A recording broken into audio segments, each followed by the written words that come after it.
Hello and welcome to a tutorial on using Employee Navigator for a qualifying life event change in benefit coverage.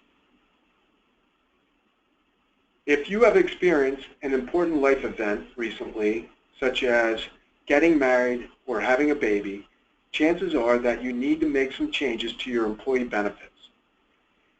Employees have 30 days to make changes to their benefits if they have experienced a qualifying life event, such as marriage, divorce, birth or adoption, death of a covered dependent, or loss or gain of eligibility for coverage.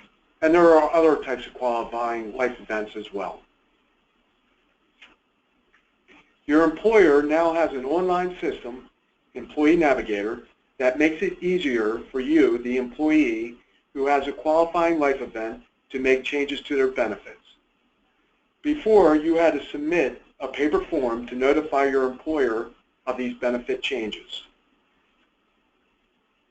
Now, you can make these changes through a system. You can find Employee Navigator to make the changes for your self-service website at www.employeenavigator.com.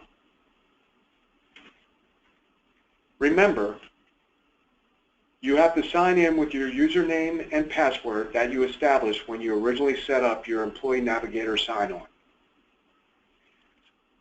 Let's go through the new system together.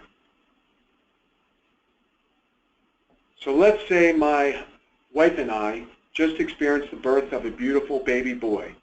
His name is John Tester Jr. And I want to make sure that John is covered under my health insurance. First, I would need to click on the green benefits link right under the heart icon where it says View and Manage Your Benefits. So I will go ahead and click on that link. In this scenario, I want to add or adjust coverage, not drop coverage. So I will go ahead and click on the green arrow for Add or Adjust Coverage.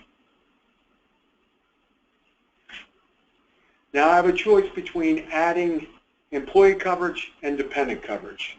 And again, in this scenario, I will go ahead and select the blue link for adding a newborn child.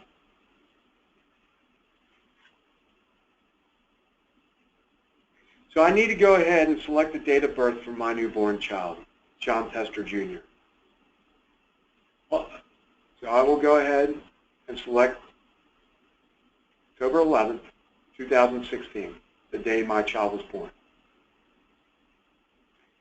Now, John Tester Jr. does not exist within the system in Employee Navigator because he was just born. So I will go ahead and add John's information into Employee Navigator.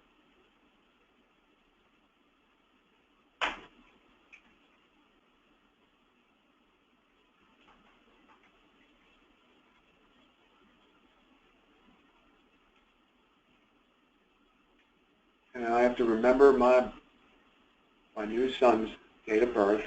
Never forget that.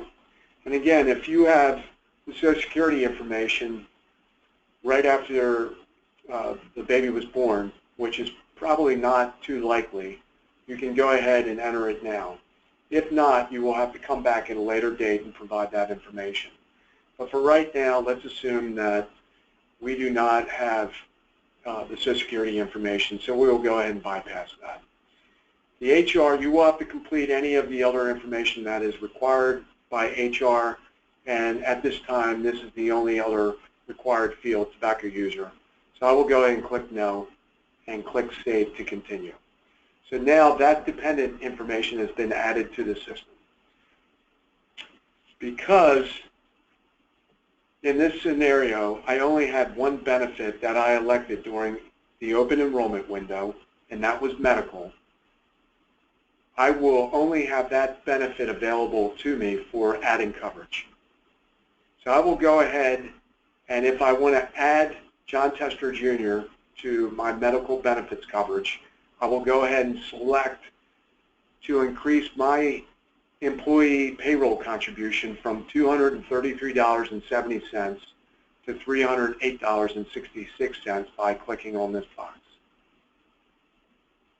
If I agree to that, I click Save.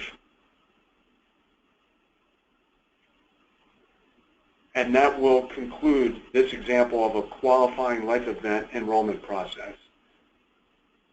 Go ahead and click Return to Home to complete the process. If you have any questions, please email us